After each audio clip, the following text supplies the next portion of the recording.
Hello and welcome back to the Conscious Man 7 podcast.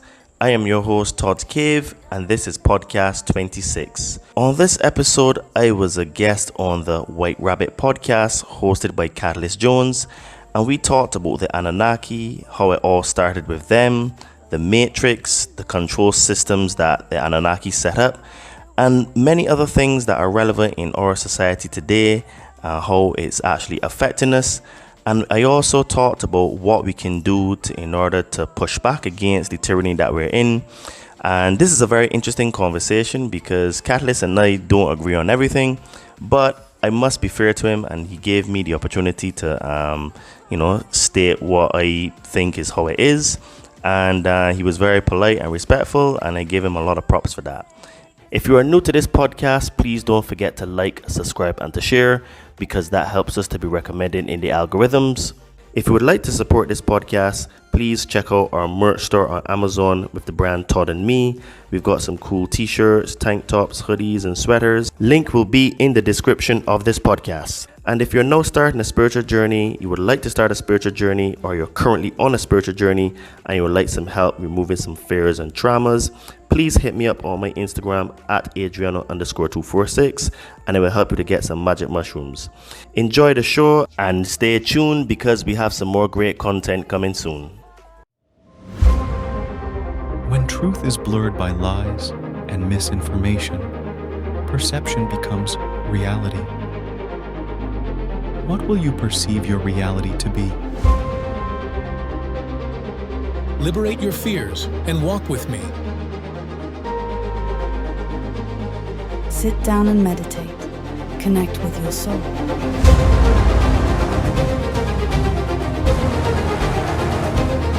Be a monster and then learn how to control it. You got to be willing to do the work.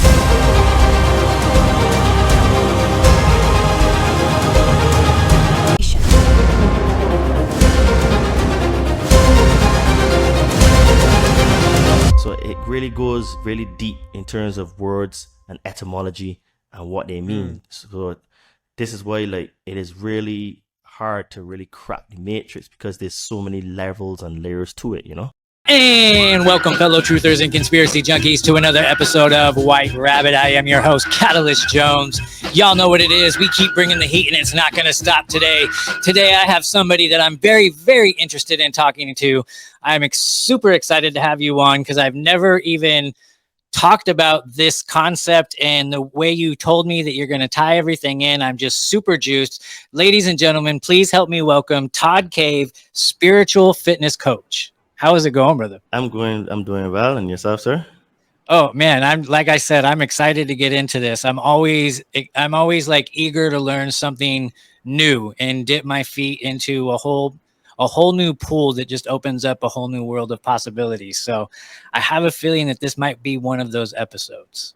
Yeah, so basically today we can talk about a lot of different things, and I'm going to tie it all into what's going on today in the world. And to understand that, we need to ask ourselves a few questions like, who are we, what are we, and where we've come from? So and to answer these questions, we need... Before you dig too deep into it, and I'm sorry to interrupt you, but with that being said, will you let everybody know who you are and what it is that you do and how we got here? Yes, so I am an online fitness trainer. I help spiritually inclined people burn fat and build muscle. And when I'm not doing that, I wear another hat because I'm a bit of a truther. And I do podcasts and basically try to teach, inform, and educate others about the things that I've learned, because they're very important, especially in this time that we live in right now, because we are in a spiritual battle, whether people want to admit it or not. But it is quite obvious with everything that is going on.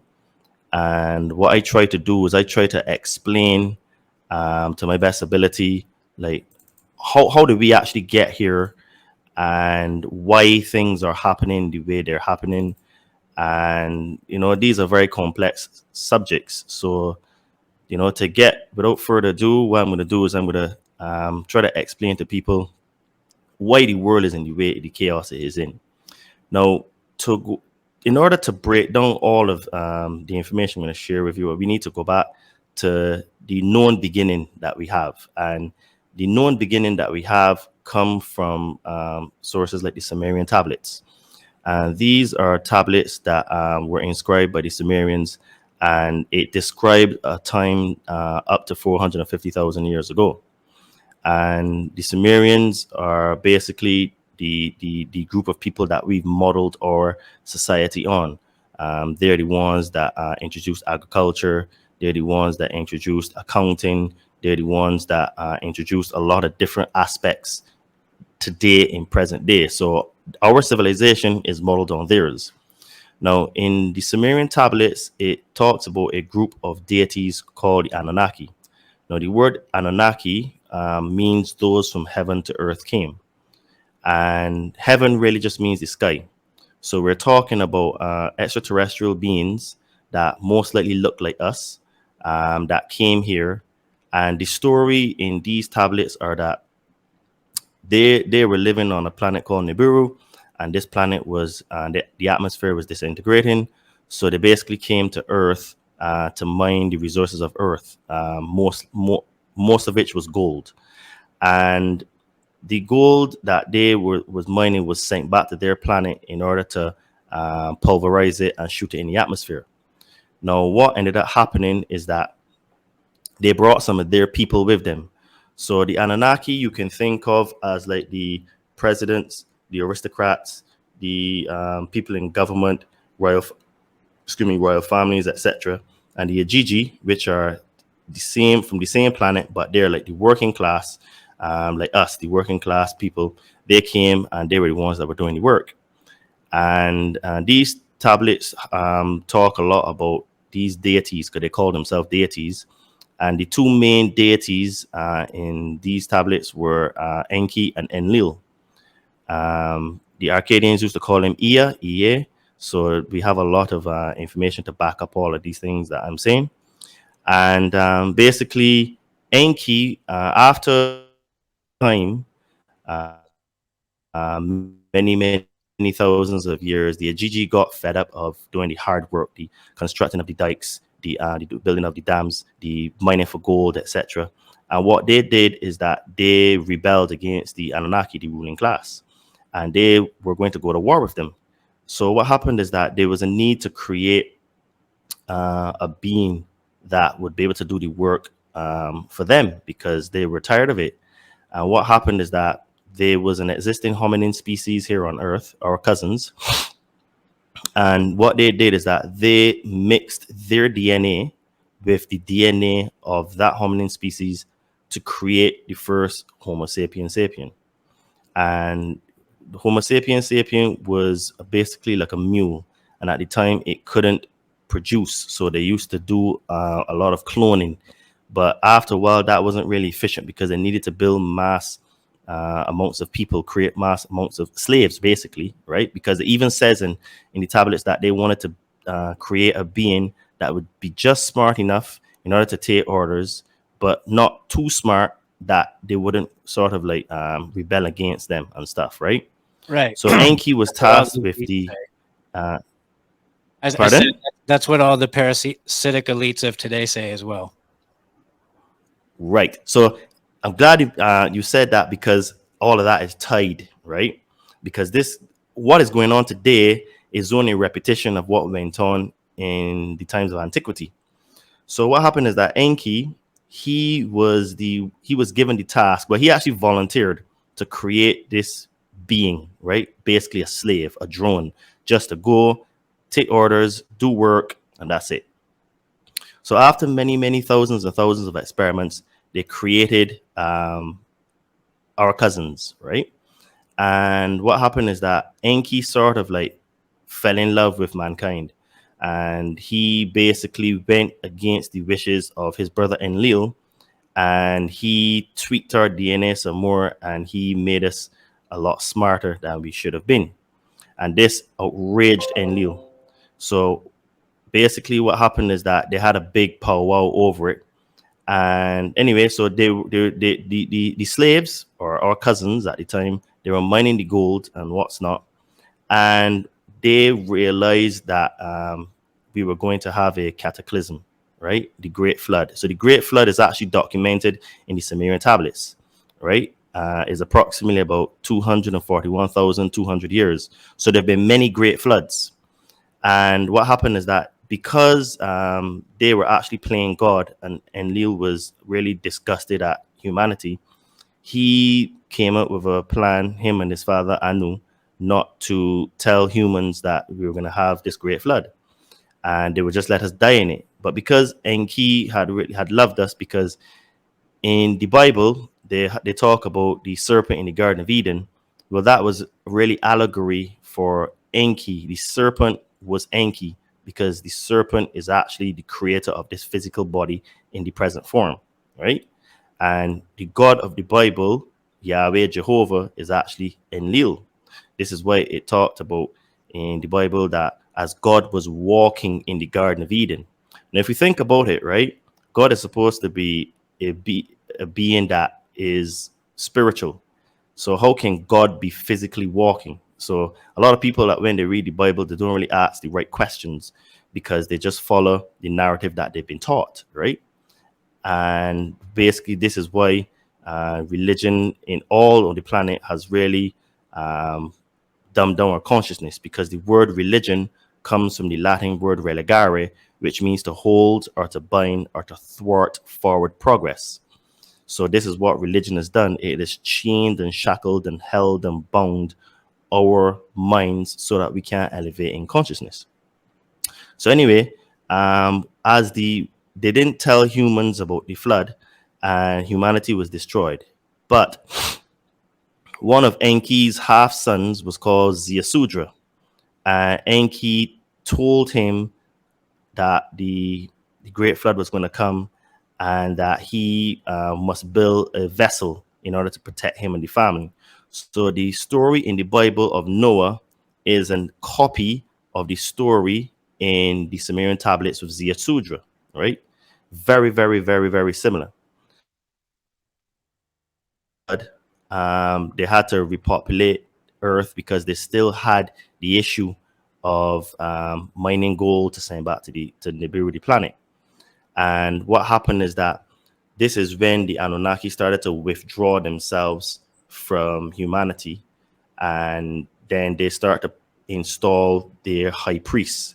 So the high priests and the monarchies, the kings, the pharaohs, etc., all of these people come from the bloodline of the Anunnaki. So the systems that they set up then are the systems that we have now, which is like the high priests were supposed to in Egypt were the intermediary between the gods, small g, us humans.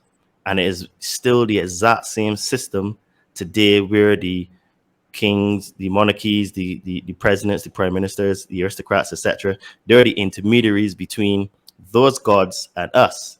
And they just follow the rules. And this is the way they marry amongst themselves, because they believe in this interbred so much to the point where there was a lot of retardation inside of. So in the Middle Ages, when you had the Habsburgs, they interbred so much that there was a lot of retardation in their bloodline. And the reason for that is because they wanted to keep the blood pure, because they are direct descendants of the Anunnaki. They can trace all their bloodlines. So this is why you were saying that these parasitic elites think. All right, his internet just cut out right there, so we're cutting back in. My bad. You began talking about, like, when it really started fucking up is when you were talking about retardation through the bloodlines and stuff. I'm not surprised. That's how the matrix works, isn't it? Right. Right. So basically, what it is now is that they try to keep the bloodlines intact because they are direct descendants from the Anunnaki. So what it is now is that the Anunnaki set up all the control systems here on Earth. So they set up the government, which just basically means mind control. They set up organized religion, and then they set up money, right? Because money came out of Babylon. Money first springed on the scene in Babylon. excuse me, this is why they call money Babylonian magic. And with these three religions, as I call them, what it is now is that they held back humanity for thousands and thousands of years. So what it is now is that because they have set up all these controls, they stepped back from dealing with humans after the flood. This is why you started to see the reign of on the Sumerian kings. They started to go down dramatically because the first 8 kings, you call them the 8 immortal kings, they ruled for 241,200 years. And in the Sumerian tablet, and in the Sumerian kings list, they list them as shars. So one shar is 3,600 years. So you have some people ruling for 36,000 years, 10 shars. You have some ruling for 8 shars, 5 shars. So they had the ability to live very, very long times. And this is when the DNA was also mixed as well. So there is a hypothesis that Alulim, who was the first king, was actually of much more pure Anunnaki DNA, which would be the Adama or the Adapa or Adam, which really means first man. And after the flood, when they were all wiped out, then they started to not put in so much of the DNA inside of us, and this is why the ruling times went down dramatically. So after now, they had the flood, and all of these societies were set up because Atlantis was really it was not just a ring city in Mauritania. Atlantis was a civilization. It was a complete civilization. This is why you have the same type of architecture for the pyramids in China, the pyramids in Egypt, the pyramids in Mexico. There's pyramids underwater in Japan. Is all the same thing. And they recently discovered more pyramids in Mexico here recently. So this was a civilization that has existed before. And it was all of these deities, these Anunnaki gods that were responsible for it. Now, there was one particular god called Thoth. He was the god of wisdom and vegetation in Egypt, and he was also known as Hermes Trismegistus for the Greeks. And when he and his brother Marduk. So Marduk is one of the other gods that he's actually the god now that controls this planet, because when you read the tablets, they used to take turns in ruling on the planet, and they would read the signs. So when the star signs change, so you have like all the zodiacs. So they are the ones that created the zodiacs, and from it really seems likely that is one of the ways they were able to immortalize themselves, because they started to put their names associated with the planets. Like Enki was associated with Neptune, and Enlil was associated with Jupiter. Mercury was Ningishida, also known as Thoth, Hermes Trismegistus. So it looks like that is the way they were able to immortalize themselves into our consciousness, so that they appeared like gods, because these were advanced beings. And if you look at the Genesis story, it talks about that God made man in his own image. But think about it, how can we look like God if we don't look like God? So they will have to look like us, and we have to look like them. So they were beings that walked on their hind legs, put on their pants one leg at a time. They used to have sex, drink beer, you know what I mean, all sorts of stuff, you know. And so they're the ones that really taught us all the things that we know. And the reason why we're such a warring people is because they were very warring people, right? So all of these things are in the religious books are all linked.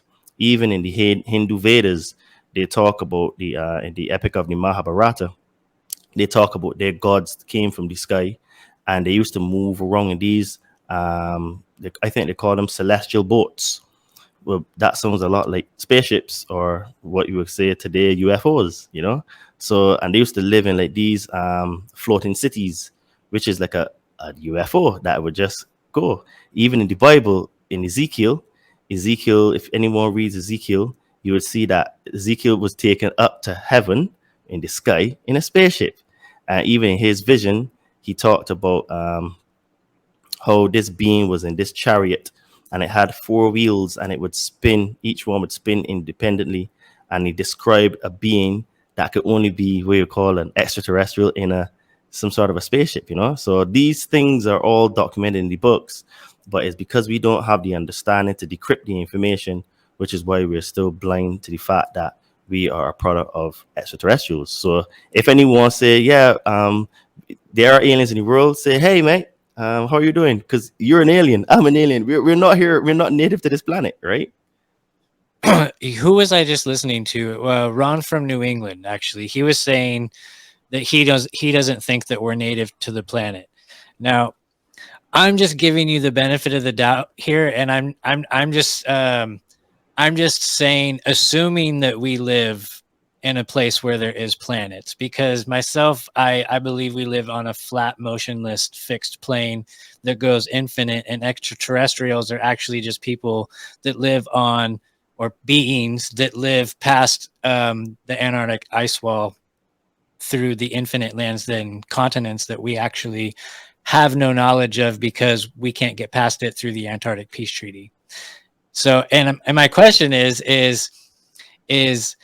what do you think about the Nephilim? Because everything that you're describing to me sounds an awful lot like the Book of Enoch's description of the Nephilim. Well, the Nephilim and the Anunnaki, the Archons, which is in the Nagamati scriptures, they're all the same. They just use different words. Right. Because what these beings did is that when they went from one place to the next, they would always change their name. This is why Marduk, he was known as Marduk in Babylon, but then he also changed it. He was also known as Moloch. He was known as Baal, Baal. This is why it's called Bible by Baal, by Baal. So he was very instrumental in the creation of the Bible. And funny you talked about the earth. I'm actually completely different from everyone. And this might actually surprise you. I think the earth is both flat and round. Okay. All at the same time. Because it looks like it is a toroid. So because I think that flat earth itself is a bit of a psyop. So hear me out here. What they've done is that they have us fighting each other to distract us from what's really going on in the world. So let's say that the flat earth people are right and the people that believe it is wrong, although I don't believe the heliocentric model with the mathematics they give us is correct, but I believe it is wrong.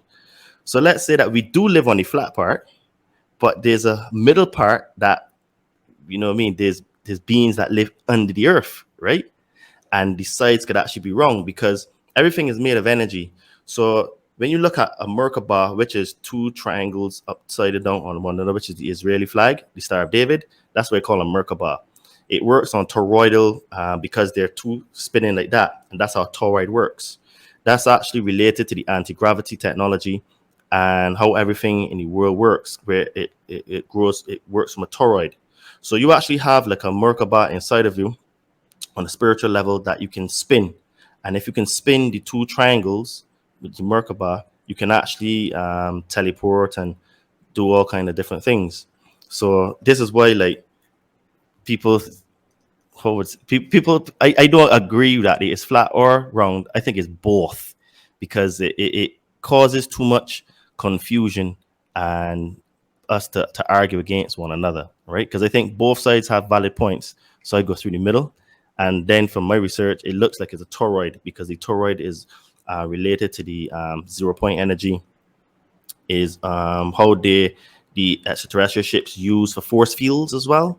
So what it is now is that they use the toroidal energy vortex to create an energy force field around them. And this is how they're able to go through wormholes, because what they're doing is that they bend in time. So in the space time, you have one point here and another point there. So what they do is that they flip, they bring that point closer to where they are by going through a wormhole, and they use the toroidal energy. So as I was saying now is that Marduk now, he is the one that basically rules the earth now, because he went to war with the Anunnaki, because he read the stars that he was his time to rule, but he actually read them incorrectly, and he wouldn't admit that he read them incorrectly. So he went to war with the Anunnaki. So this is where the story of Sodom and Gomorrah and Lot and his wife came from in the Bible, because in Mesopotamia, they dropped nukes on Marduk to try to kill him, because they're the ones that had nuclear technology, right? Even the Hindus talk about nukes as well, but they use a different term. They call it the weapon of Brahma, or something like that. And we know that they had nuclear weapons because there are a few sites on Earth. One is called Mohenjo-daro, which is in Pakistan. And if you look at Mohenjo-daro online, you will see that people are pulverized in the street. And when you scratch underneath the surface, this glass underneath, because we know that when sand is pulverized, is heated to over 3,000 degrees, it turns into sand. And still today, those corpses would not even be touched by any rodents or anything like that, because they're radioactive.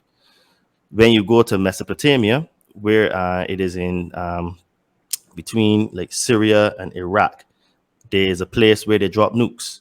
But that's the story in the Bible without fire and brimstone. That was actually nuclear weapons.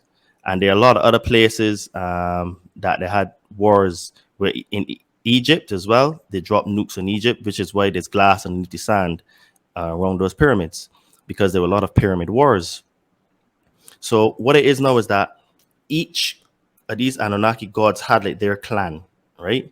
So this is what they did now, is that they created these religions to keep their clan, their people, subservient. So Enlil, Jehovah, Yahweh, he created Judaism to have his people to follow him.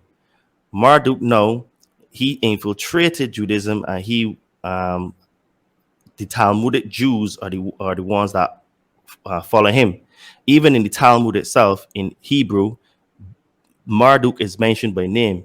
He's called Bel Marduk, right? So anyone that reads the actual Torah in the Hebrew Bible, they would know about Marduk. But it's just that in the English translations, we don't know about these things, because the word Lord actually just means master. So if you think about it, in England, you have something called the House of Lords. Lord is just a title. It means basically master.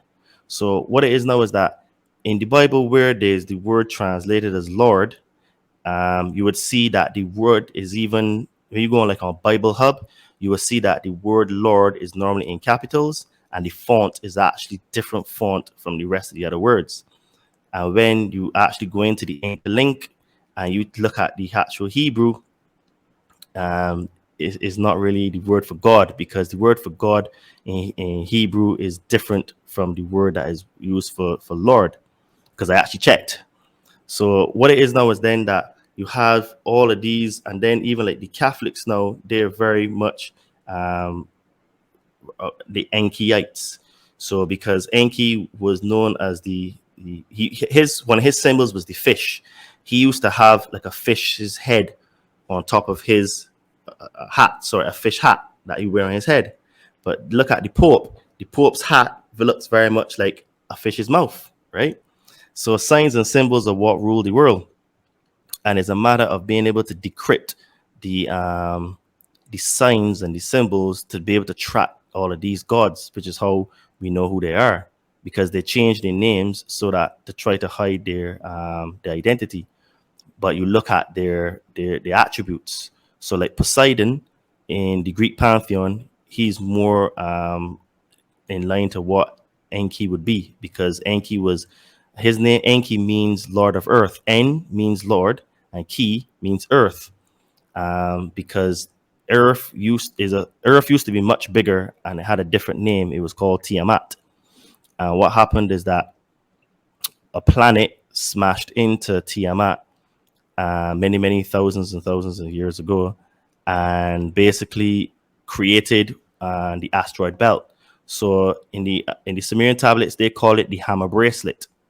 And in order for them to get from Nibiru to Earth, they had to pass through the hammer bracelet, which is the asteroid belt. That one I'm not sure, but it could be, right? Because there's a lot of obviously debris from the planet, right? So there's a lot of rocks. So they call it the hammer bracelet, and is what you call the asteroid belt. And you can't actually, well, it's difficult to get through it, because if we did space travel, we would have to really probably use a wormhole to get through the actual thing. Because what it is now is that everyone is like focusing on if we can actually get through the firmament or not. But what people are failing to realize is that these advanced beings never went through it. They bent space and time through wormholes in order to get in and out. It's just like in Star Trek.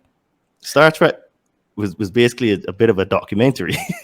So, and actually, there's a lot of people that will argue the fact that, and it sounds like a really good theory to me.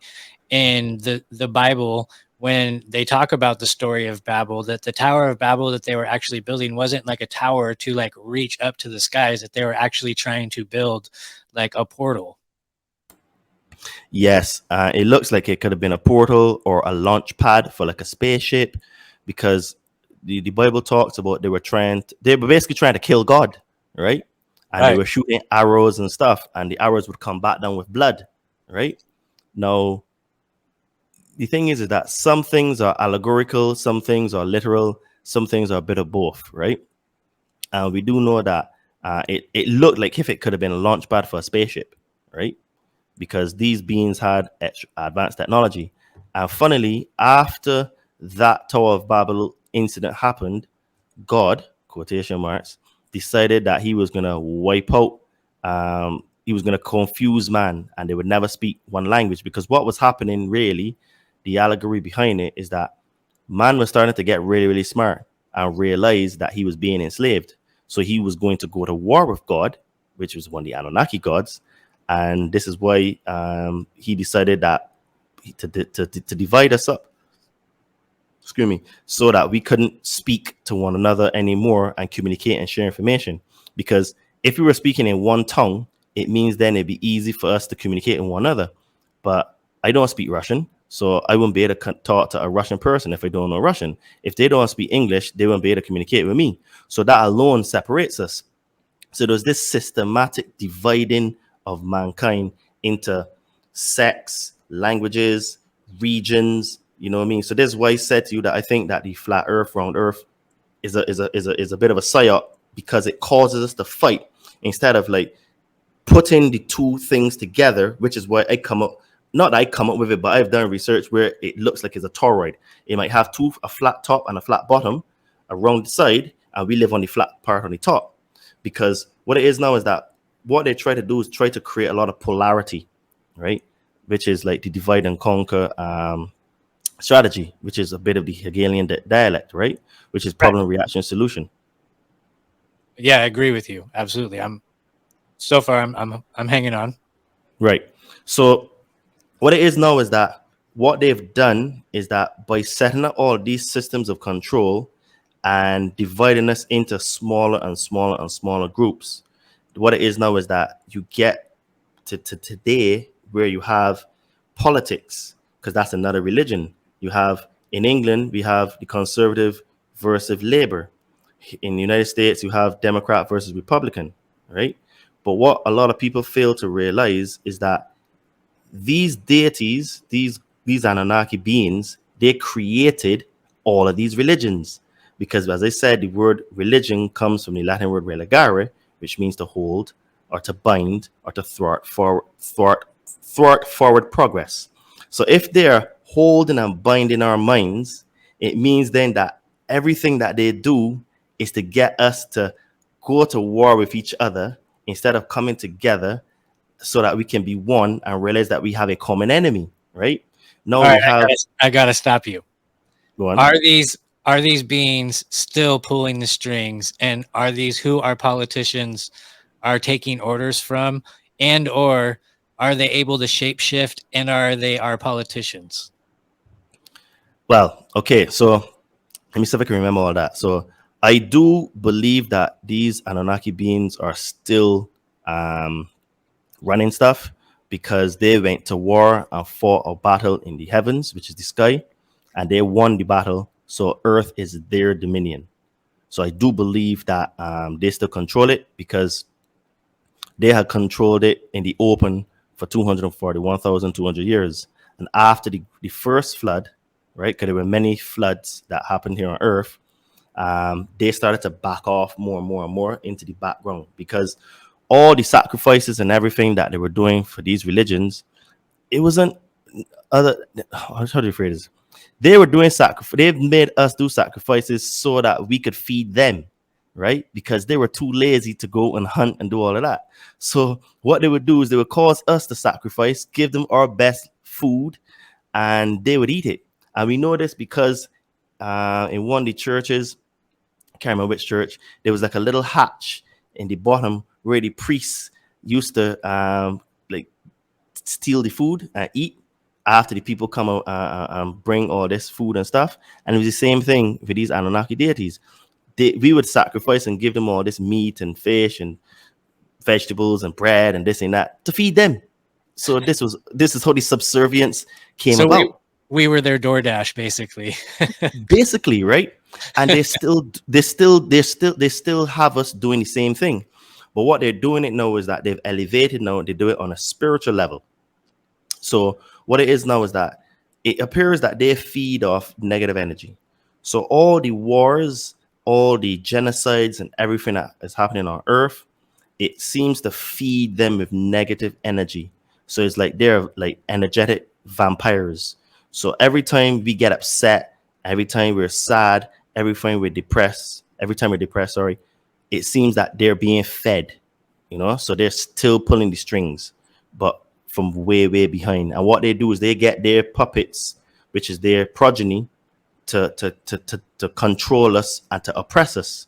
And they're indoctrinated from birth that they're better than all of us because they are told, they're shown their bloodlines that go all the way back, right?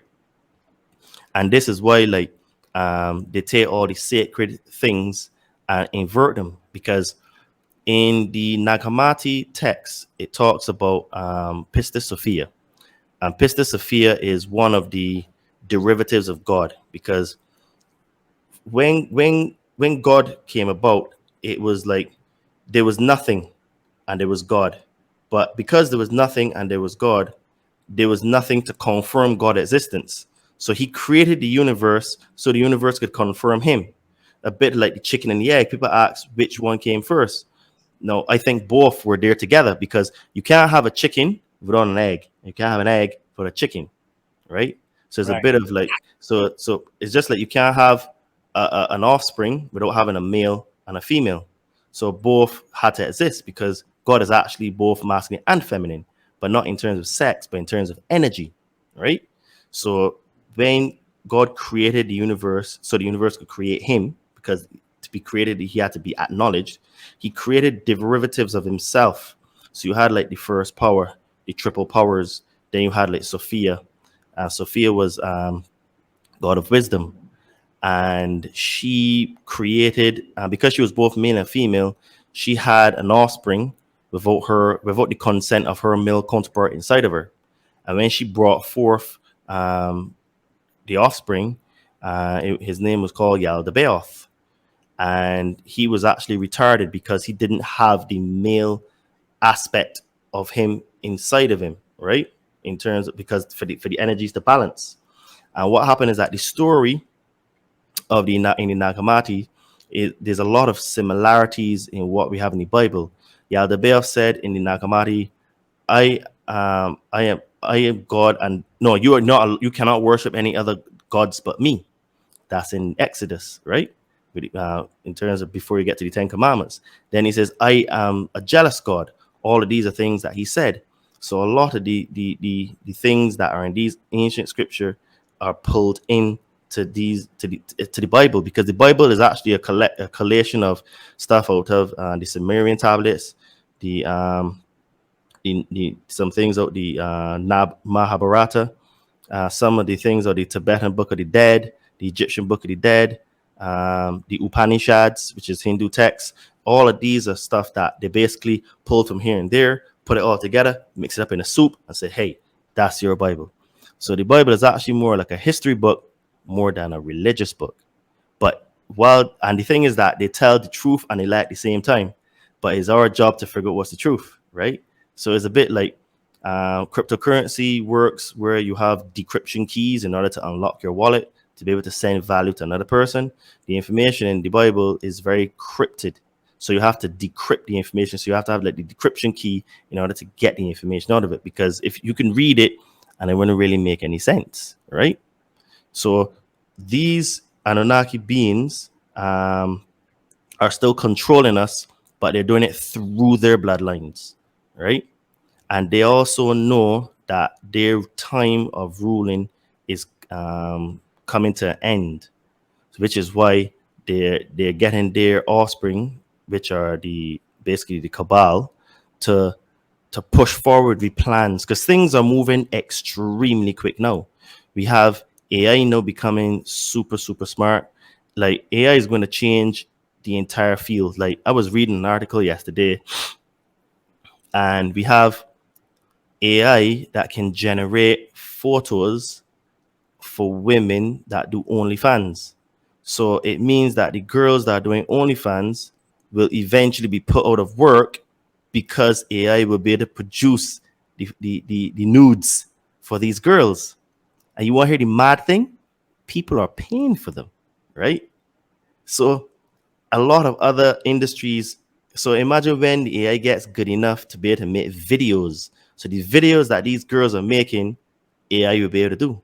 So they're going to be put out of work because AI is a synthetic intelligence, right? And all of the like when Yaldabaoth created this realm, according to the Nagamati, he had to basically he had to invert everything that the creator made. So the creator or God or whatever word you want to use is basically love, positive energy.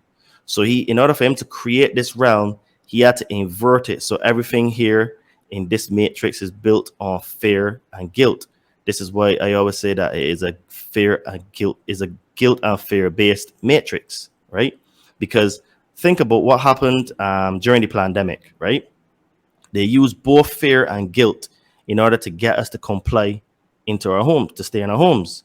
So every day they would repeat, they didn't say this, but this is basically the message. Right. Katillist, you're gonna die. You're gonna die. You're gonna die. You're gonna die, Katillist. It's very, very dangerous out there. You can't go outside. You have to protect yourself. Or don't forget, you need to keep grandma safe, right? That's the guilt. So the fear is every day repeating you're gonna die. But they're not literally, but that's the message underlying in the media. And then they're using guilt to get you to comply to stay. So they are using the same way, according to how the Nagamati describes the Yaldabaoth created this world through guilt and fear. This is what they're using today in present to get us to comply. So you talked a little bit about AI and where it's going, and I was just recently on the Christian Coalition roundtable, and I had brought the topic of the day was Antichrist. So I have two questions for you. In your research and your beliefs, do you even believe that there is an Antichrist? And if so, could it possibly be AI? Good question. So I do believe that there's an Antichrist. And before I get to the rest, I'm going to use this opportunity to explain what Christ actually is and means. The word Christ means the anointed one, right? And Christ is a consciousness. So the character that became the Christ, his name was Yeshua or Yehoshua. It was not Jesus. The word Jesus is a modern day construct because it was transliterated from language to language, and it took about 1600 years to do. So it was Yehoshua, then they took out the ho and ho, and they just started to use an apostrophe. And then when it got transliterated again, it went to Yeshua. Then when it went to Greek, the Y became an I, so it was called Iseus. And Iseus actually means Hail Zeus. Zeus was a god in the Greek pantheon, and Zeus is basically Enlil. So we followed him because of the signs, because he had the thunderbolt, right? And he was also Lord of the Air, right? That's what Enlil means, Lord of the Air. So when it then went, and then from the in the Hebrew as well, the there was no J in the Hebrew until like 1600 or something like that. And what happened is that the Y was split. So the place was not called Jerusalem; it was called Jerusalem. Joseph was called Joseph, and Jesus would have been called Jesus, Jesus, Isu. So what they did now is they split the Y into J and I, and because the J was more along the lines of how you would pronounce the Y, that's how you get Jesus, and that was Latinized, right? So this is how we get the word Jesus today. So if you go back to the original text, the character's name was never Jesus. Jesus, the character, the name Jesus isn't real. It's a construct. But Right. I'm not saying that the character didn't exist, but that was not his name. His name was Yehoshua or Yeshua. So Antichrist basically means anti your Christ consciousness, because Christ lives in all of us, right? So we become the Christ. This is how we escape the matrix. A bit like the story in the Matrix when Neo became the one, right? Neo, the Matrix was a documentary, and there's a lot of stuff in there, just like the place where they lived, the I can't remember the people that came out of the actual Matrix. Their first home was called Zion. Zion means I think it's called the city of peace. No, Jerusalem was in Zion, and Jerusalem means the city of peace, and Zion is like the home, right? So basically, now any antichrist just means anti-Christ consciousness, anti-love, fear, guilt, all of these other things that are negative, jealousy, envy, hate, all of these energies are used against us. So yes, I believe that the Antichrist is real, but I don't believe that is what we think it is, right? I do think that there were many antichrists in our time, because there are many people that have been trying to say take over the world or to enslave us. So at one point in time, each of those Anunnaki gods would have been an antichrist, because they were anti-human, they were anti-humanity, right? No, Right. You don't think that there's going to be like a being eventually that is going to be the exact equivalent, but the opposite spectrum of what Jesus was, be able to harness all of the hate and the fear and everything, and basically be inverted from what Jesus was? yes, I do believe that that is going to happen. And Okay. I think that they're actually preparing us for that now, because we are about to get disclosure. Now, the reason why they're started to give us disclosure is that they need to give us a distraction to what is really going on. We are having a societal collapse now, right? We are having an economic collapse. We're going to see a collapse in government. We're going to see a collapse in religion. We're going to see a collapse in all the things that we believed in. To take us away from looking at that, this is why you had all these things to deal with Donald Trump, all these court cases and stuff. Again, you need to wind up people to distract them from what's going on, because the Federal Reserve is printing up money out of thin air, and they just added another, was it 4 trillion to the budget? The money, And yeah, they just raised the debt ceiling. So basically, they just gave them a free reign to print as much money as they want for the next 2 years. the thing is, right? It's not a debt ceiling they ever have. They have a debt target. Right. You know what I mean? So it's not a ceiling. It's like that number, we need to hit that number is a target, right? So all of these things are melting down. We have China and Russia who don't use dollars for any trade now between themselves. We have countries like Mexico that just applied to be a member of the BRICS country, and there are 30 other countries that have petitioned to become part of the BRICS, right? And they're backing their currencies with hard assets, gold, silver, oil, and resources, right? All of these are things that are happening right now. Then we have the whole transhumanist movement, and then we bring that down another level. You have the transgender, right?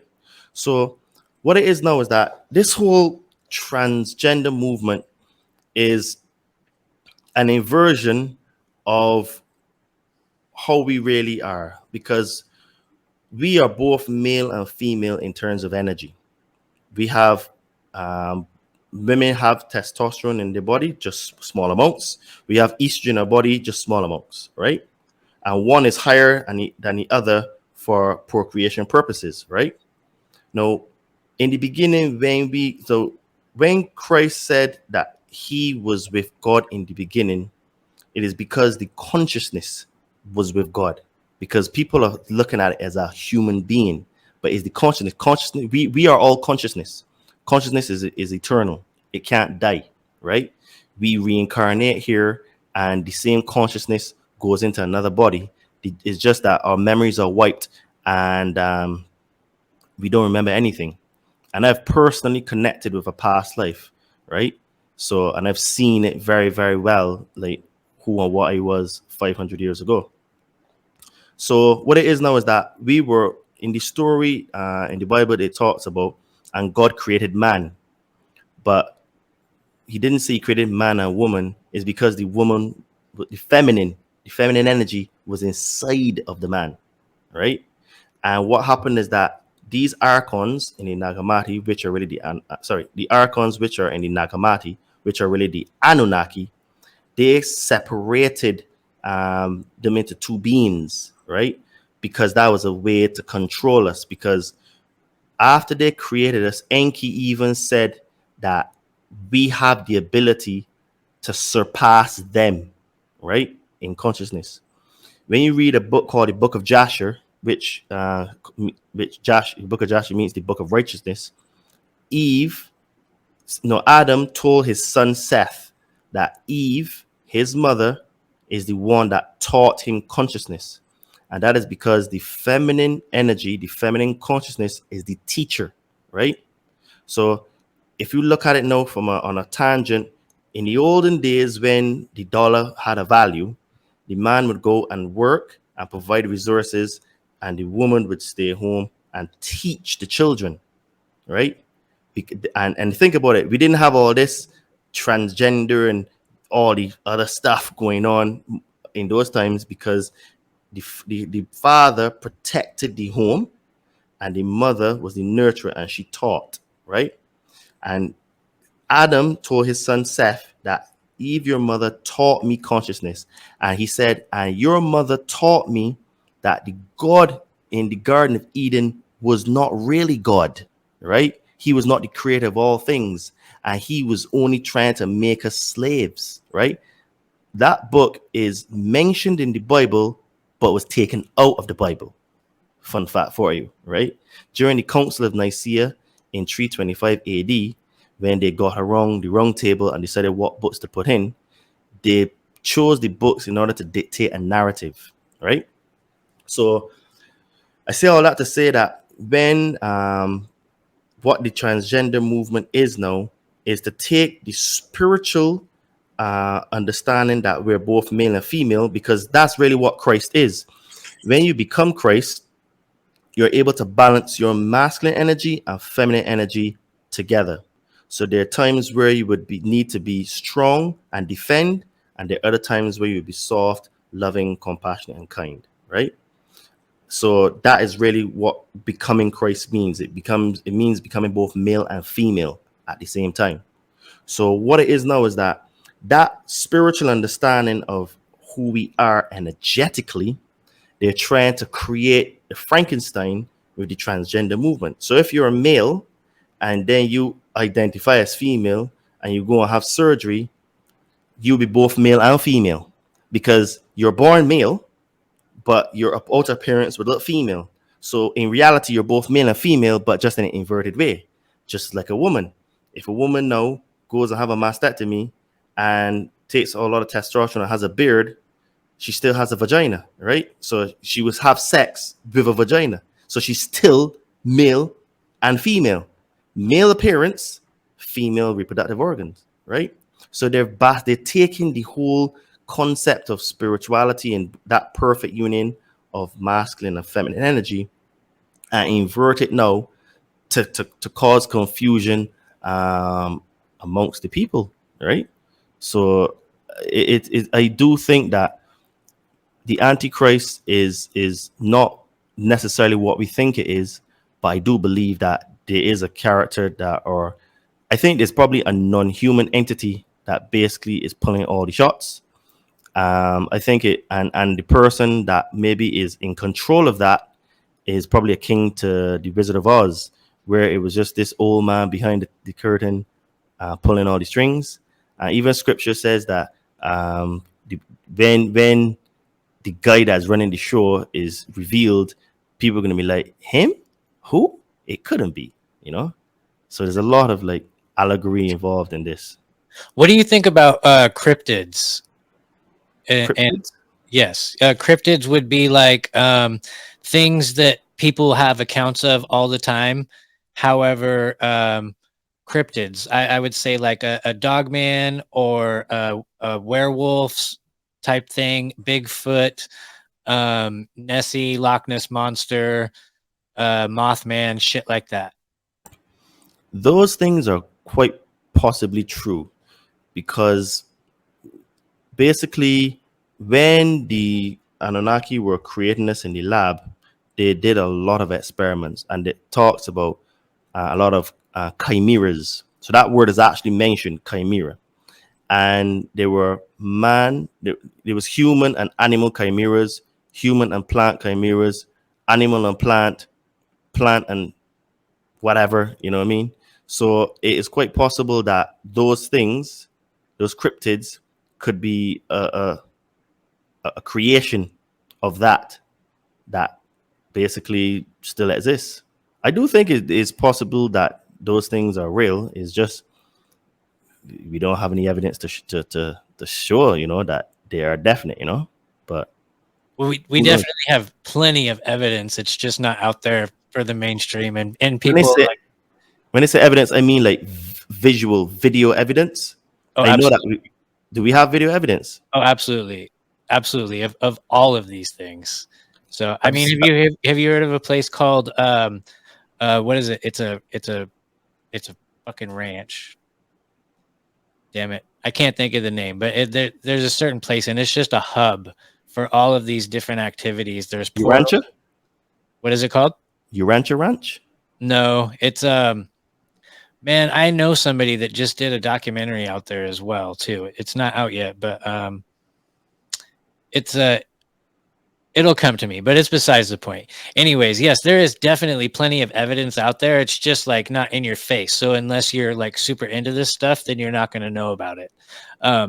But what I want to know about is, so with your expertise and stuff, how do you feel about angels and demons? They're almost the same. Because the thing is, the way the texts are written, the angels and the demons are extraterrestrial beings. That's the way, when you read all this information, this is what I deduce. And that's why I said that they're same. But obviously, the angels will be the extraterrestrials trying to help man, and the demons will be the ones that be trying to oppress man, right? Because when you talk about, the scripture talks about angels, there's a lot of like light and a lot of phenomenon that would suggest that they're using spaceships to travel, right? And it really looks like the way the Sumerians depicted the Anunnaki with wings. It really looks like if they put on wings in order to show that they're of higher status, because for sure they were in spaceships. Because even when Moses went to Mount Sinai, he said that God appeared in a pillar of fire, and left in a pillar of smoke. sounds very much like a spaceship to me, because it will come down with all the fire, from the booster rockets or whatever, and then it will leave in a pillar of smoke. So I think that our understanding of angels or demons at the moment, for the most part, I think they're the Anunnaki deities. But at the same time, I do think that ghosts and everything are real. So what a lot of people may be calling demons might actually just be ghosts that are trapped. Because Thoth, in the Emerald Tablets of Thoth, he talks about the halls of Amenti, and the halls of Amenti are akin to the fourth dimension. And the fourth dimension appears to be what we would consider to be the underworld, even though it's higher than the third dimension. But that is weird, because you have to go through the fourth dimension in order to get to the fifth dimension. So basically, in order for us to ascend, we have to go through the current of like hell, and we have to go through a very tough and challenging time in order for us to be purified. Akin to like how you have gold when you mine gold ore and you want to purify it, you put various levels of heat on it to get to 24 karat.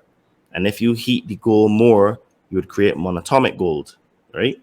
So basically, I think that the what people will call demons are probably entities that have been trapped here, that could have also been hijacked by these negative spirits to cause a lot of havoc on Earth, and to inhabit people as well.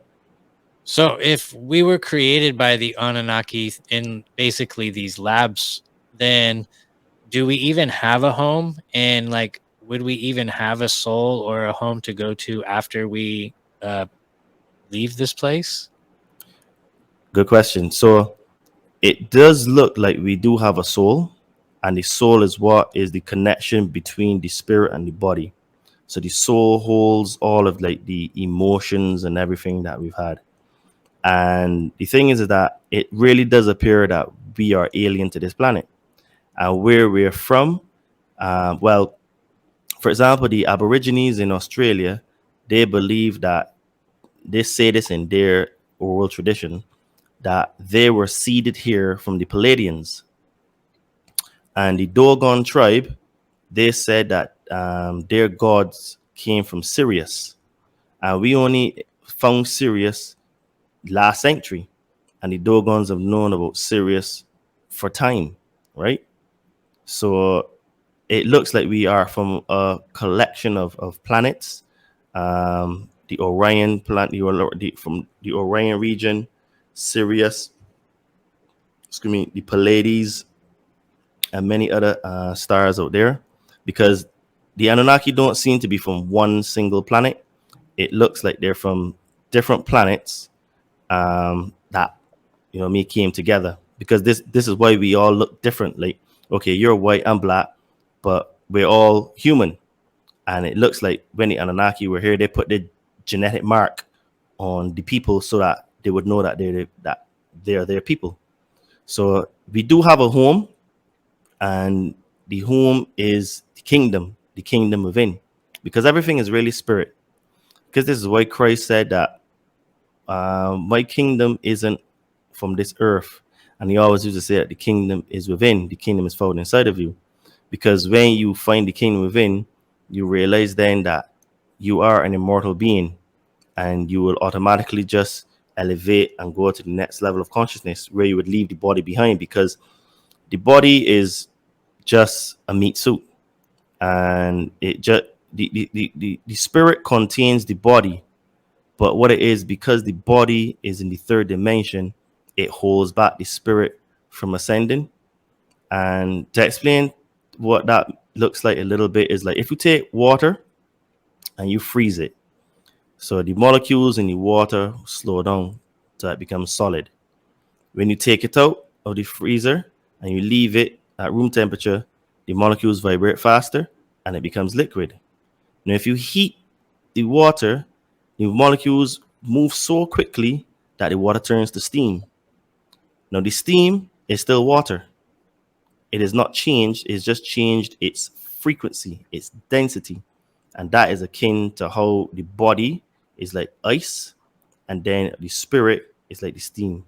So you actually raise your vibration to the point where you would probably disappear from here and you would leave the body behind, because everything here is not really real anyway. It's an artificial construct. We live in a matrix, and what has happened is that we've become so attached to being here that we've forgotten that we actually are spiritual beings first. But we think that we are just a physical body, and this is why the flesh is weak. This is why we are tempted by the flesh, and because it supports our carnal desires, right? And what we need to do is to get ourselves fit, but not just fit physically only, get our mind right, get our mental fitness. So things like meditation, things like connecting with nature, going for walks in the woods or whatever, going to the beach, you know what I mean? Grounding, connecting to the earth. These are the things that feed. Those things are like exercise for the body, but that's exercise for the mind. And then What would obviously, what would you tell to my listeners that have a hard time getting into meditation? What is like an easy way to like put your feet in the water, so to speak, before you slide in? I know you just mentioned a bunch of great things, like walk with your shoes off in the grass, like is an amazing thing. Not necessarily meditation, but like I find meditation in different ways by just like putting headphones on and, like you said, going for a walk. I'm not sitting there with my feet crossed Indian style, but I'm able to get into my brain in a different way that I wouldn't normally be able to. What are some ways that you would be able to tell people that aren't familiar with meditation? what I would say is that what you said just now is a good way to start, because what I have learned is that it is very, very hard to calm the mind. The mind is something that just never stops. And meditation, in whatever form you do it in, whether it is like you said, going into the woods, having a walk, all of those are forms of meditation, right? Then obviously the meditation sitting. Well, I don't sit and cross my legs, but I would sit in this chair in my room, and I would, actually do a meditation. I do a lot of like guided meditations, so it instructs me on what to focus on, and like if I'm bringing that energy from the earth to bring it into each of my chakras. And then there's a bit of like a ritual in the sense of like, after I connect to the father, the cosmic father, and the earth mother, then I bring those two energies up through my chakras. Then I would do I would repeat something that is like, I'm thankful for, you know what I mean? Because there's a part in the meditation that would ask me, what am I thankful for? So I would give a lot of thanks and gratitude for the things that I have, where I am, my life. And then after that, I would look to create my intentions for the day, and then also my intentions for my life, right? So I would suggest doing what you were suggested, like that's a form of meditation. And then if you want to do meditation like that, you can try guided meditations, because it is really, really difficult to quell the mind. Like, you would have to, it takes a lot of skill. Like, I've been meditating for years now, and it's hard to stop the mind wandering. It is conquering the mind, I think, is more difficult than overcoming physical adversities, because the mind is what creates the reality. The Yes, mind is what creates your thoughts and beliefs. and your And dreams. correct. And in order to master the mind, honestly, man, that is a task. But I guess that's what we came here for. We came here to master the mind. Yeah, So well, there's a buddy of mine, Juan, from Brick in the Wall podcast, and he said a saying that stuck with my good friend Janet, and she says it all the time, and it stuck with me. And it is, once you stop, once people stop living through their ego and start living through their soul, they become a beautiful person. and I would say absolutely correct. I would just say living through their heart. That's the only thing I would change, because we live through our minds, and the mind is where the ego lives, right? And the heart is what we should live through. This is why the Egyptians, when you were going to pass through Hades, which is equivalent to like the underworld or hell, because that's where the word hell came from, right? Hades. Before you pass through, they would put your heart on a scale and put a feather. And if your heart was heavier than the feather, you failed. If your heart is just the same weight as the feather, it means you've passed, right? So you graduate to the next level. Because we've been taught to focus and to live through our heads, our minds. This is why everything is so visual. But we've been tricked not to live through our heart. Because when you live through your heart is where you get the love, the compassion, the kindness. Because I honestly believe that if human beings never had any interference from government and all of these other, you know, entities that beings that don't have mankind's best interest at heart, I honestly think that we'd be a better society and a better people, because it's only from the interference of them that make us think in lack, right? And we have lack of mentality and we have poverty complex, and this is the reason why we think that there's not enough resources on earth. We think that we don't have ever enough money. We think that we're not going to be able to make it. We think that we're so poor, but in reality, we live way better than our ancestors lived. Way better. We our ancestors were freaking making fires outside to cook food and living in tents to keep warm. And look at us. I'm in air conditioning right now having this chat with you. And it's like we don't realize how much we have because we have this lack of mentality. And I think that's also because we have too much, also. I grew up with not a whole lot. I didn't grow up very rich. And I also had the pleasure or the privilege of growing up before the internet and before cell phones and all that stuff.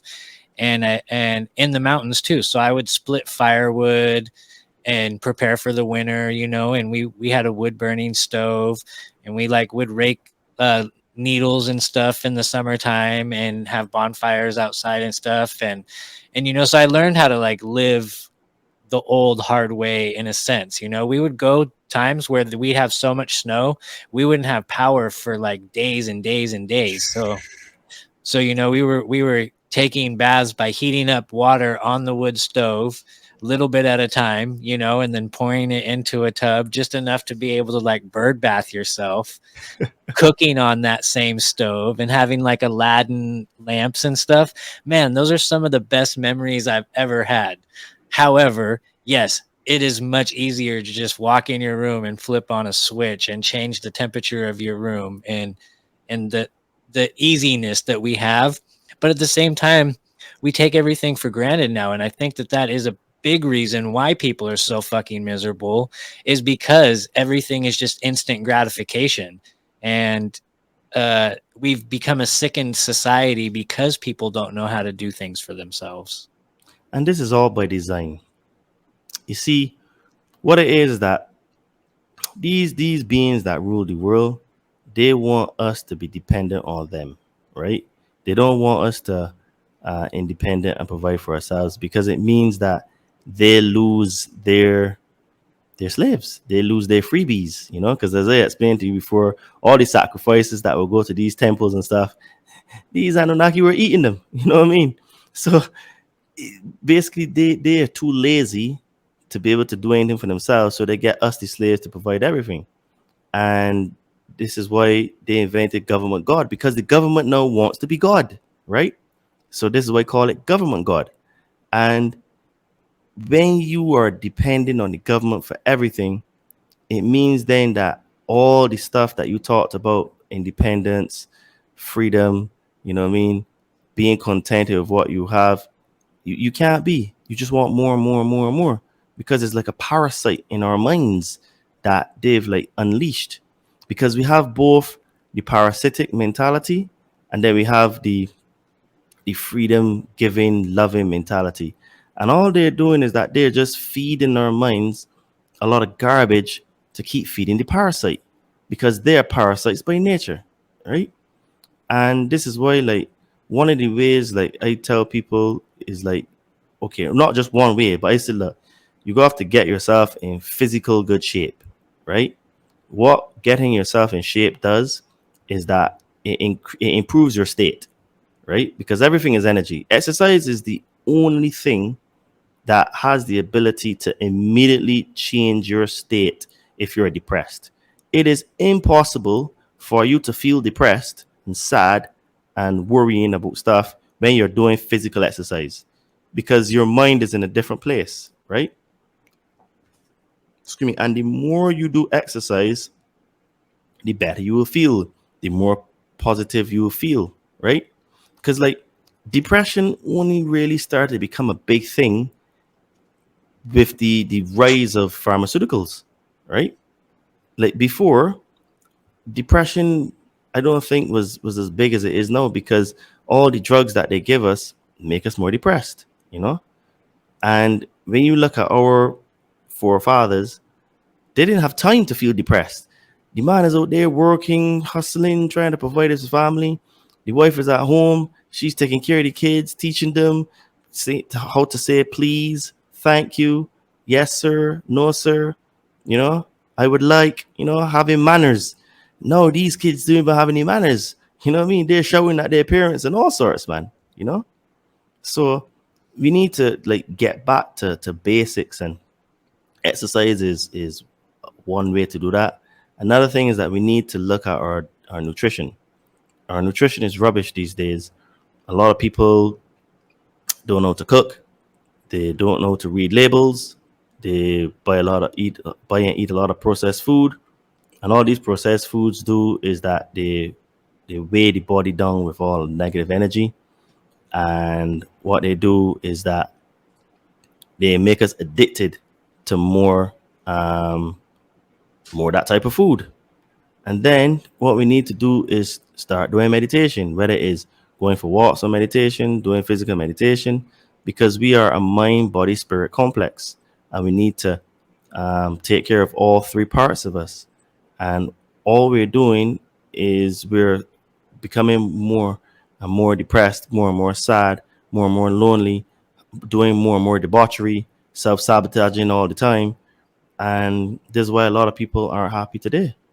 And it's by design because we're being fed a lot of horse manure information.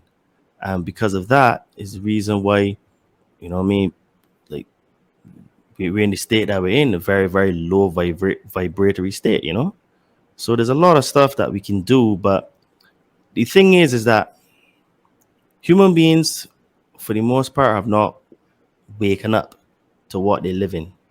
We're still living in the la fantasy land. And now that fantasy land is actually social media. Now, social media is a great tool, but it can be used to cause great harm. Social media is good because you can reach a lot of people and you can teach and spread information if it's positive. But then if it's not of a positive nature, it also has a negative effect, right? And what's happened is that they've caused us to want this gratification. So we post stuff and we're chasing the dopamine hits, the likes, the comments, Like I have seen people literally every 3 minutes they have social media. I have seen someone literally spend about 3 hours on Facebook just scrolling. I was in shock. I honestly can't do it. I mean, I use social media, but I use social media for business, right? So the way I use social media is different because I'm a content creator. So I produce content for the platforms, right? But I don't go on there to scroll and to check out people's lives and to make myself feel depressed because this body's living better than me and that body look better than me and yeah, and like, I feel for the younger generation because I think you and I are probably in the same generation. And I remember when I was younger, sometimes like the electricity would go off and you have to have a shower with a candle, you know. And I remember sometimes like the water would go off and you would actually have to use the water that is in the buckets, you know, to cook with and or even to shower with. You know what I mean? Not even a shower, but you would have a bath, right? In from a bucket, right? I remember like We used to collect snow water and or snow, and I always thought that that was like the most pure water that you could ever get. And then I'm like, oh man, they probably had like chemtrails when I was young too, and I was just fucked drinking that shit. but I mean you haven't died, you're still here. So as we Oh, say in true. Barbados, what doesn't kill fattens. Well, they definitely didn't take me out with the virus, so I don't even know if that was actually a thing or not. No, that was all propaganda. Oh, absolutely. I'm just viruses in general. I've been looking into terrain theory versus viruses, and the fact that they have never been able to isolate a virus at all, period. The way that they say that they've isolated a virus is bullshit. It's like just ridiculous. So everything past that they have to say is bullshit. So if there's no foundation, there's no house. True. That's a really good quote. If where there's no foundation, there's no house. But yeah, agreed, because all of this is a product of the Rockefeller Foundation when he took over. He took over the schools and the pharmaceutical industry in the early 1900s.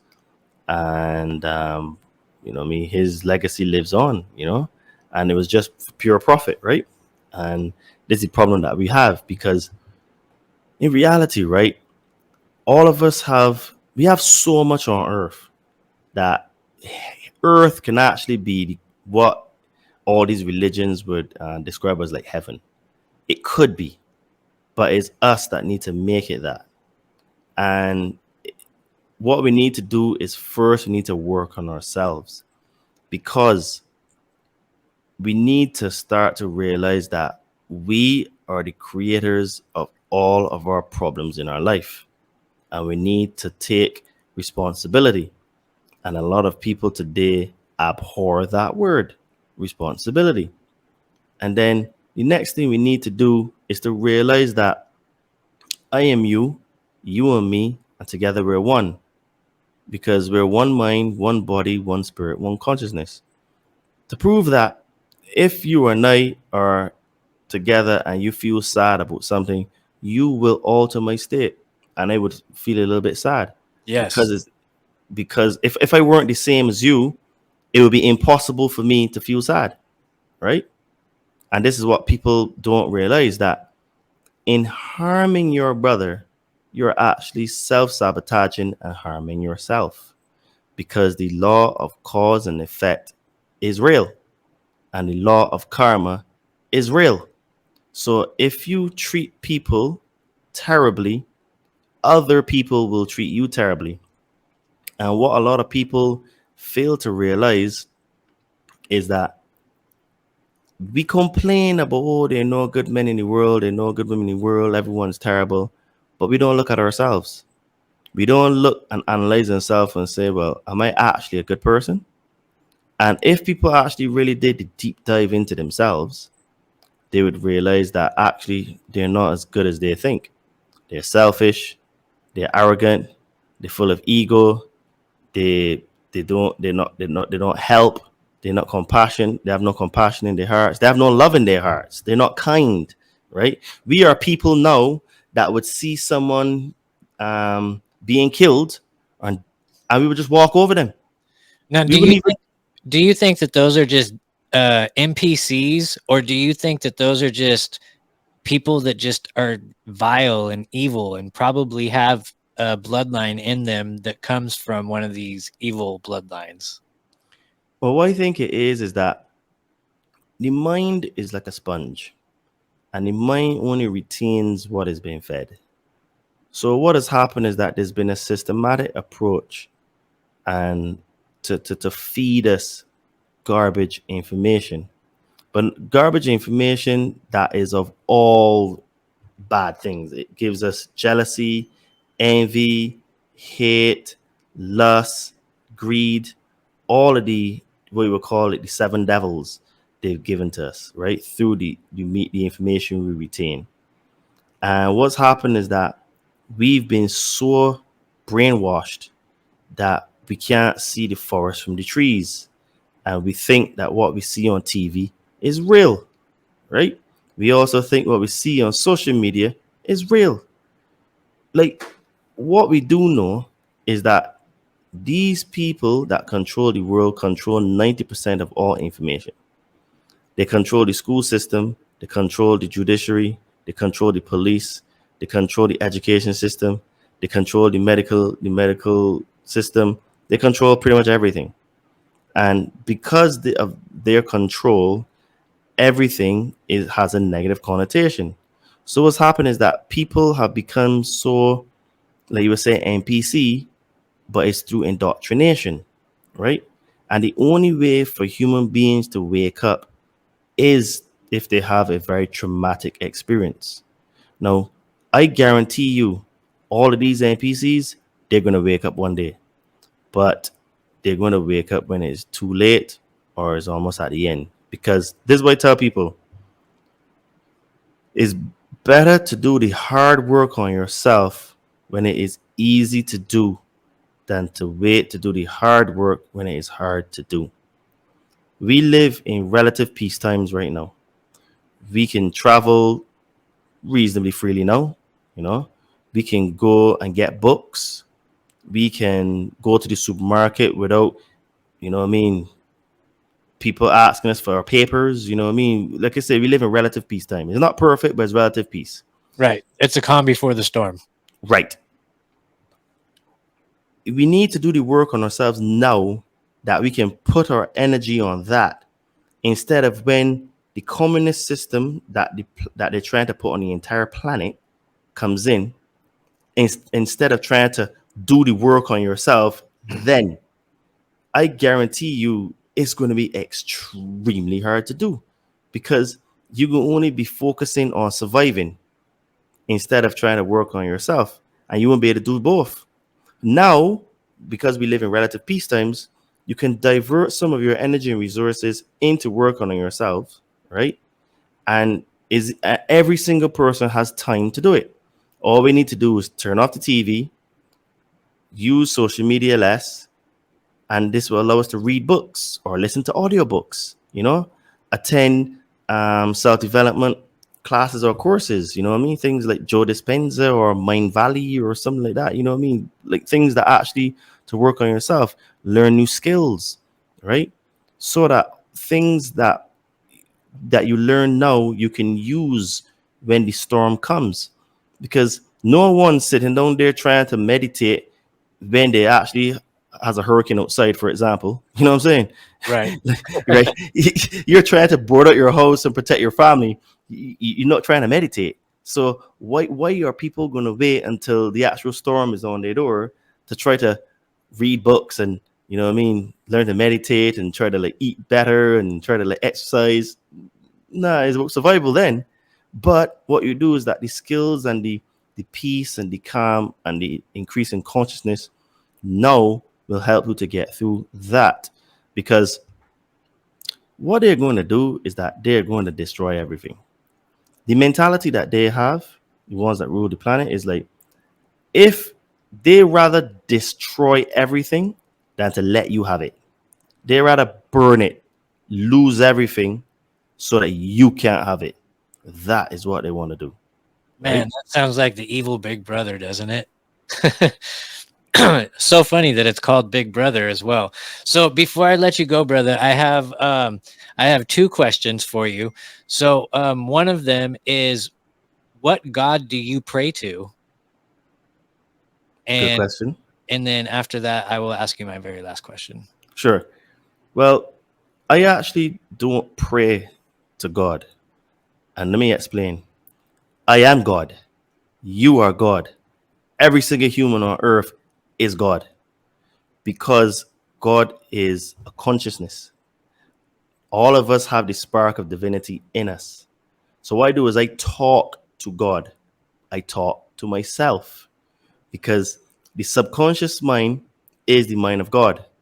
And what you need to do is tap in to the subconscious mind through meditation, through doing things like psychedelics, through things like, you know what I mean, trying to just like overcome your fears and traumas, because it allows the mind to be quieted, right? So I don't pray like how I used to, because my understanding of God is completely different, because I know that I am God. All of us are God. The plants are God, the animals are God, the trees are God, the fish in the sea are God. All of us are God, right? So what I do is I talk to myself, and then I use things like affirmations, and I repeat things to myself, things that I want to achieve, to positively brainwash myself so I can manifest the things that I want in my life, right? Because praying is like begging, and the universe, which is God, doesn't, how should I phrase it? You have to command the universe to give you what you want. You have to manifest what you want. Praying is a symbol of a sign that you don't have something. So I tell myself, I have this. So when I have this, over time, my subconscious mind will believe that I have it, and eventually I'll have it. Because when you're praying, that is from a lack of energy. Well, God, please, I want this and I want that. The universe doesn't hear that you want. It gives you, when you ask the universe for something that you want, it doesn't give you. You tell the universe to give you what you want. You command it. This is why the word abracadabra means I will create as I speak. So you do magic, because we all are magicians, right? And we create and we manifest and we do magic to get the things that we want. So what I do now is I talk to myself, and yes, I talk to God, but I talk to my higher self, which is my link and connection into the universal consciousness source, because we're all from source, right? Our spirit is source. We have existed from the beginning. We were with God, right? We're just fractals of God, and that fractal contains the whole. And all of this praying was introduced to us through religion. And what they say religion does, it holds and binds the minds of its followers. So what people do is, now, I do admit that praying can have a positive effect. For example, like there's studies that show that when people do mass meditation, to say like to reduce violence and stuff on the planet, there is a reduction in violence, right? So praying can help, but it be praying for a purpose. You're praying for, not for yourself. You're praying for others, right? Because praying for yourself is a bit like selfish. So you command, I have this. If you want a woman, you say, I am in a loving relationship with a beautiful, amazing 25-year-old girl, for example. You command it in. And then what you do is you align your energy with that. And you say it so much that you create a mental image in your head. So it's real. So I don't pray like how like religious people pray, but I talk to God, because I'm talking to myself, because I am God and so are you. I'm not mad at that at all. Actually, I was just talking with somebody yesterday and I was like, I really have a hard time praying for myself.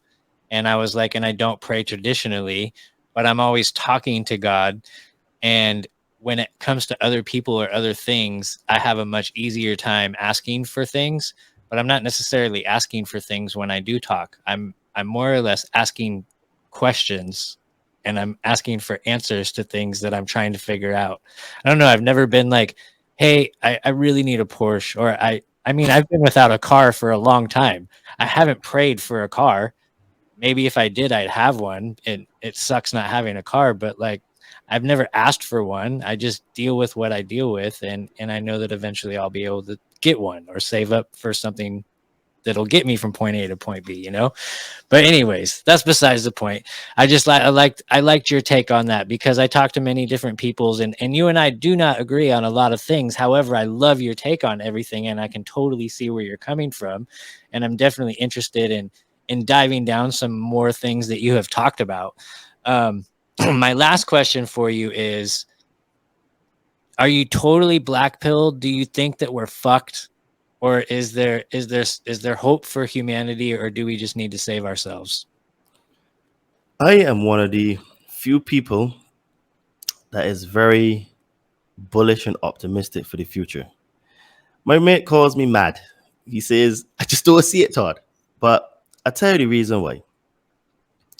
So it is impossible to kill out all humans on Earth, right? And I said to my mate, if one woman and one man survive everything, the human race will continue. And if I am one of those people that doesn't make it, doesn't matter because I'm immortal. I can't die. Consciousness is infinite, right? Right. The body dies, but not the spirit. The spirit and the consciousness will live on forever and ever and ever. And what religion has done is that it has made us fear death. Now, in some of the ancient cultures, they used to celebrate death because they used to have a party because it's like, woohoo, or a friend or a mother or a father, whoever, they've gone to the next level, right? So it was like something to celebrate because they understood that this is just spending time here to just figure some stuff out, maybe improve, correct some soul contracts, maybe have some soul growth. Then you go to the next level, right? Because everything in this matrix dies. It has a shelf life. Everything dies. Nothing is forever.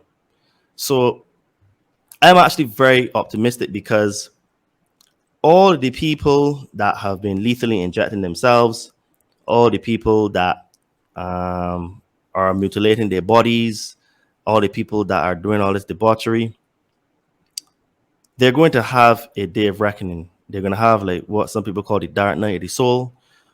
I call it the refinement period. And when you start to have your refinement period, it is extremely hard. I've had my refinement period and I'm at the end of it now. And I'll tell you, I wouldn't want to repeat it.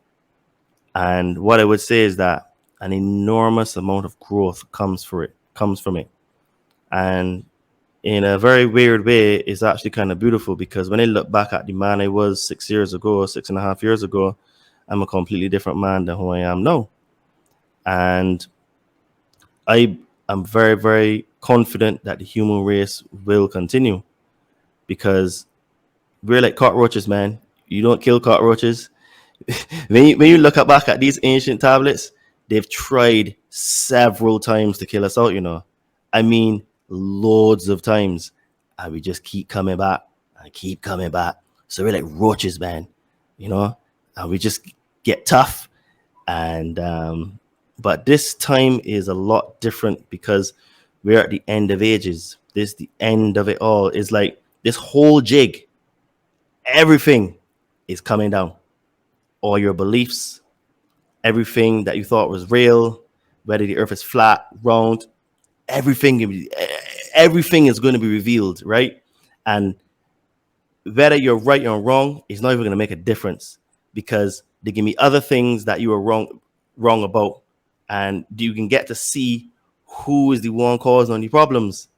And the one causing any problems is you, it's me. We need to look in the mirror, like Michael Jackson says. The man needs to look in the mirror. I'm looking at the man in the mirror, right? Great song. Absolutely. He was ahead of his time. That's why they killed him.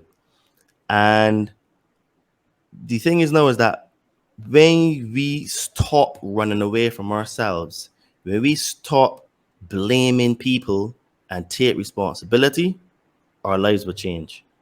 And this is why conversations like this are very important because I'm not necessarily a black pill, a blue pill, or a red pill. I'm kind of like in the middle of all, right? Each of those pills has some relevance and has some flaws. And what I've realized is that they're trying to pigeonhole us in a corner. There's some absolute truths, like, water is wet and the sun is hot, right? So there's some absolute truths. But the others, I try not to take a side because Buddha calls it taking the middle way. Christ calls it saying that the path is narrow. And it's like on the yin and the yang, you have the black and the white. But if you look, there's a little piece in between both of them. That's the middle way. And that's the point. That's the path that I try to take. Because in the Emerald Tablets of Thoth, Thoth talks about beware of the dark brothers because they move in angles and corners, right? And this is akin to like box thinking, right? He says that you need to move in arcs and circles because you can go around something. And if that thing basically is true in the future, you can come back to it because you didn't put it in a corner. You can go around it. So what I do is I tell people that I put things on the shelf and I have an open mind, but not so open that my brain would fall out. But you know, I tend to try to take the middle path, which is least resistance. And you know, this is why like I believe very much that we're gonna make it. We're gonna make it. We are going to get through this, right? A lot of people will not see it, but when you've been through what I've been through, you realize that everything is of my own making, or was my own making. If I did really good at something, it was my fault that I did really well. If I do really bad at something and I fail, it was also my fault, right? And there's a problem. Human beings don't like to realize that they have to take responsibility. And I do my absolute best to take responsibility. If I'm wrong, I would say I'm wrong. I put my hand up and say I got that one wrong, right? And this is what a lot of people don't do today, right? Well, because there's no failures. There's only millions of ways to figure out how to not do something. Exactly. So if I am wrong that the earth is a toroid, I was okay, I'm wrong, right? If it's flat, it's flat. If it's round, it's round. Like, you see what it is that, like I said, unless there is like absolute truths, like I'm a boy, that's indisputable, right? Water's wet. Up until a couple years ago, I would think that's indisputable, but apparently there's some that will dispute that. Right. Water's wet. I mean, water will always be wet, right? So we'll see about that one too. You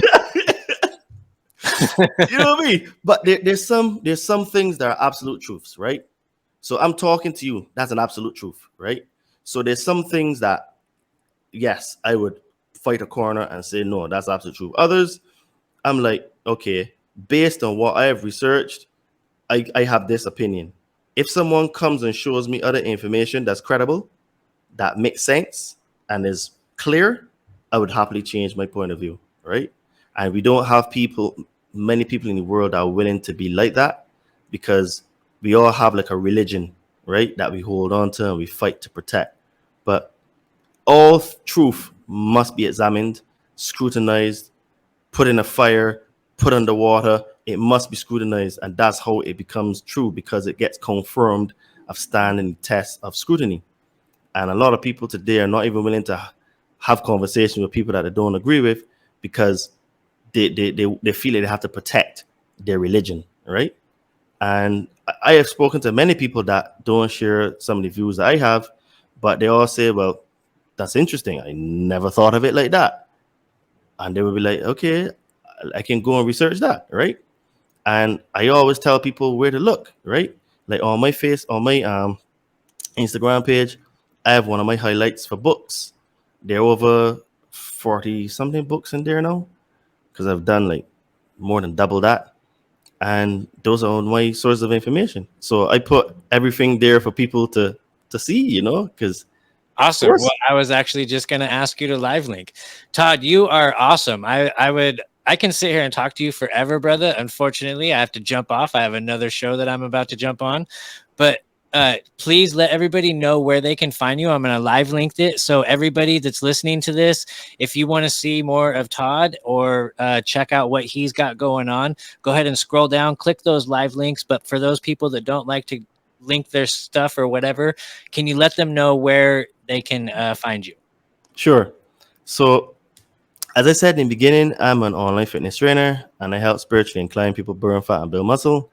And if this conversation tonight resonated with you, then you can check me out on social media. So I'm on Instagram at Adriano_246, or you can find me on Facebook. My name, Todd Cave. You can send me a DM with the words burn fat if you're interested in working with me, Or if you are interested in the stuff that I share tonight, you could just drop me a message, and I check my messages all the time and I reply to people because I've elected to teach, inform, and educate my brothers and sisters because there are a lot of people out there that one are not really genuine, two they just talk a lot of fallacy, and three they're not really doing it for the love of their fellow man. And I do this out of love for all of y'all. And yeah, just holler at me, and I would be happy to have a conversation with you and stuff because, like, I don't pretend to know everything, but I know a little bit about the pieces of the puzzle, and I connect a lot of dots. And I'm always here to learn, and I can always learn from other people as well because you know only a fool thinks that he knows everything in the world, and I certainly don't, but I know a little bit about a few little things. So I would say that you do, brother. It was awesome talking to you. Have you spoken to Brandon Thomas from Expanding Reality yet? no. Definitely going to hook you up with him. You guys would be great conversation together. And with that being said, everybody keep digging down those rabbit holes.